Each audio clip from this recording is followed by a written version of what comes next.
Hey guys! Next up, we have a vintage vanity desk, whatever you want to call it. I love the legs. I have been searching everywhere for legs like this to replicate, and I can't find them. So, do I need to learn a new skill? Do I need to get a lathe? Things I think about. So, what do we got on the docket for this guy? I put it out to social media. It was a divided front, I have to say. Half said cut it in half and make 2 end tables. The other half said leave it as a desk. We're gonna cut it. Definitely gonna cut it. So the only thing that's gonna cause a little bit of it's not a problem, it's a challenge. And the challenge is accepted, is there's 2 back legs. That's it. If you look in the front, there's 4 front legs. If we need 2 tables, each table needs 4 legs. So we're gonna have to build 2 new legs and attach them in some fashion.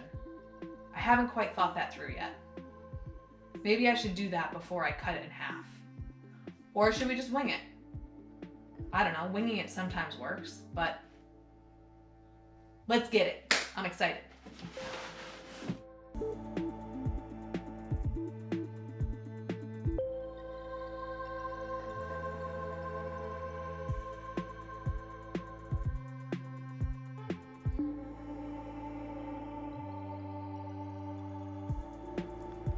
First things first with this vanity was getting rid of the chipped veneer that was on the top. I actually feel like I've been chipping a lot of veneer on previous projects that I've posted, but this one actually came off pretty easily. I used a putty knife to kind of get off the loose pieces and then went at it with my heat gun. The heat gun is just used to heat up the adhesive that's under the veneer. Just peels away a little bit easier. If you don't have a heat gun, just use a hot iron, like a wet towel, put the iron on top of it, and it should do the same thing.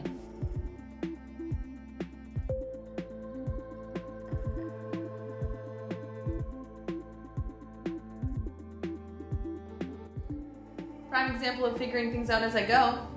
I was taking the time to sand all of the side molding down when I realized I'm chopping these in half, which is eliminating this need.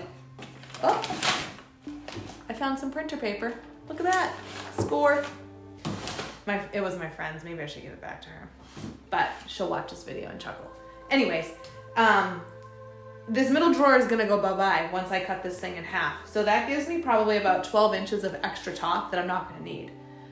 So what I'm gonna do is rip the sides off where the trim detail is, which is not white oak, and then cut the tops to dimension of what I need, and then route the sides to match the front top band molding. Bam, bada boom. Let's get back to it. And it was like a treasure hunt. There was so much stuff in this middle drawer. It was fun.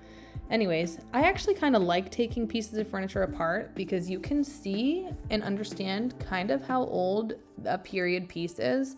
So like this one, it had flathead screws holding the top on, and you no longer use flathead screws.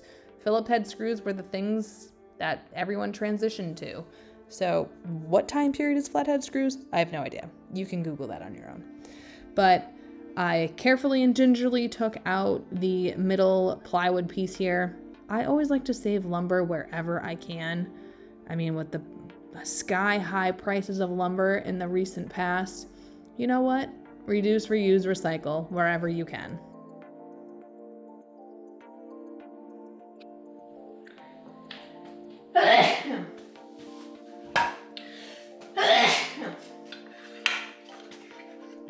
All right, time to cut this thing in half. I just used my speed square. I just needed a straight edge, and away we went, cutting. I checked, rechecked, double checked. Just wanted to make sure that it was even and flush with the side of that plywood. And it was. But, you know, the second time, not so much.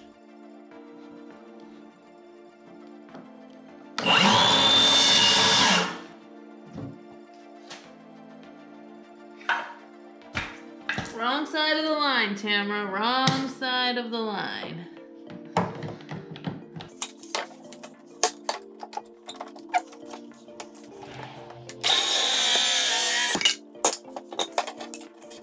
And then there were 2. So now the process of trying to build the legs. As you can see, we need another leg on the back, which I'm kind of glad that they're not turned legs like the front, because then I probably wouldn't have split it in half. But this is what I'm thinking. I measured this leg. It's 1 3/4 by 1 1/4. I'm going to replicate that over here, but I'm gonna dado out this piece so it sits flush. And then I'm going to make a filler piece, I don't know, to go on the side. Because if you see all of the other legs, there's a 1/4 inch overlay. So I'm gonna use, I think I might mill down some pine. I don't think I'm gonna use plywood. I'll just run some pine through the planer and attach this, so that will give stability to the leg and also give me that look of the extra 1/4 inch overlay. This isn't exactly 1/4 inches, it's a little less because it's plywood, but that's what I'm going for. I think it's gonna work too. This is not to dimension, so this was just kind of to give me a visual of how it's gonna look. So let's go for it. All right, an update on the leg situation here. So I actually had some white ash left over from a previous build. This is 1.5 inches by 1.5 inches ash. And I cut out a little, what would you call that? A dado? I don't know. And I'm going to attach it like so. And we've got a leg. And then I'm still gonna do that 1/4 inch piece of molding to run along the back and a little bit on the side of the vanity to mimic the look of that. But I think it's gonna work. Here is an update on the leg situation. I don't know how good your eyes are, but if they're like mine, you can see how out of square that leg is. So, guys, this is how I learned how to build furniture, by taking stuff apart and then having to put it back together. So what I'm gonna do is I'm gonna cut a piece of wood. I don't know, that's maybe like 2 inches tall, and then drill some pocket holes in it and clamp this leg so it's square, and then pocket hole it so it's held in place.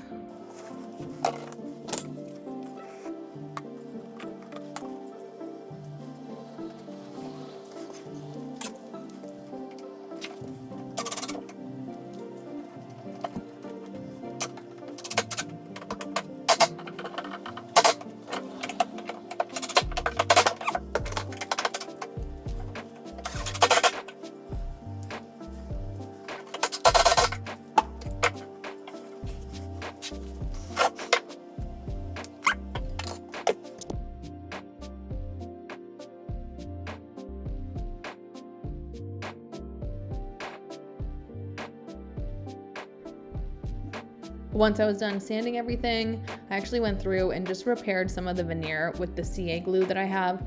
Star Bond stuff is great, literally dries in seconds. And I used it to fill a couple holes. Interesting find on this desk that the bottom drawers of it were actually doors at some point. It had hinge screw holes on the side. Interesting little find. Once I was done with the Star Bond, I actually moved on to Durham's water putty, because a big piece of the drawer front was actually chipped away due to me and my bruteness. So Durham's is great. It's water putty. Unfortunately, it's not stainable, but in this case, I was painting this piece. So Durham's is great because it literally dries in seconds and it's rock hard. It doesn't crack, it doesn't shift. It's just a little cumbersome to use because you have to mix it with water. But once you get down the ratio, it's smooth sailing. And here I'm actually just planing down that overlay that I'm gonna use on the sides for the legs. I decided to use pine, and I didn't want to use plywood. I just wanted something, I guess, solid. So took some pine through the planer, ran it through a couple times, attached it with some wood glue and just some brad nails to hold it in place.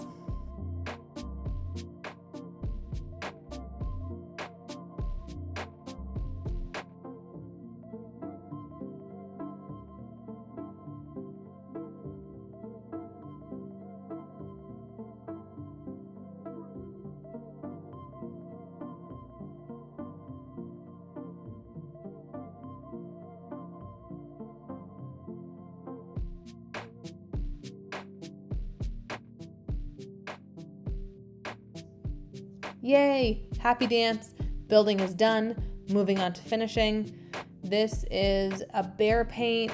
I forget the color. If you look in one of my previous videos, it's actually the same color as the vintage vanity that I posted. I ended up doing 3 coats of paint on the base and then moved on to the tops, which were a Minwax color called Weathered Oak. Love that color. Everything I finished with Minwax also, their furniture wax in their natural color. And unfortunately, I did not get pictures. I'm sorry. I didn't get pictures in the final staging area, but I got final pictures of where I actually sell furniture locally.